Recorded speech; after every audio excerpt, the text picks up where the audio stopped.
جبته مرة من المرات وقلت 5 حروف اسمها مكتوب في دمي.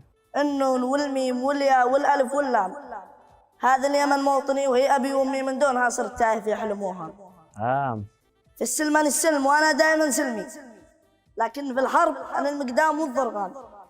من اعتدى با يشوف الموت من يمي وسقيه، كأس المنيه يقطع الأنسام. دفاعنا عن يمننا يعتبر حتمي، ما دام فينا عروق الدم في الأجسام. جمهورية لا تنازل عنها، وهم لو نزلنا جميعا ساحة الإعدام. ساحة الإعدام. يا سلام ما شاء الله. طيب يا كنعان ذكرت لنا هذا من أبياتك صح؟ نعم. حلو جدا. إيش اللي خلاك تكتب عن الوطن؟ حبي للوطن، كذلك لأبناء الوطن. الله، كلام كبير والله. هل قد كتبت مثلا على مواضيع ثانية، مثلا على دراسة، على نعم. غزل مثلا؟ قد جربت غزل؟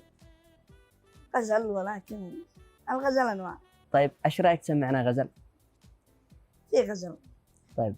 قلت يقول الدبا كنعاننا في الهواء مفتون ومشايب لا حبيت حلوة ومزيونة حم ولا مثلها يوجد ولا مثلها في الكون، وهذا الخبر مضمون وكلمات مضمونة. من هي؟ والله ما أنا داري، هذا بنحرجك. نسألك من هي، تجيب لنا اسمها الآن. طيب. ولا مثلها يوجد ولا مثلها في الكون، وهذا الخبر مضمون وكلمات مضمونة. لها حب في قلبي وفي شكلها واللون، لها البرق المرفوع ما شفت شي دونه. سبا ما ربحنا جاو سلطان هالموزون وقفة لسلطان مراده وحيونه.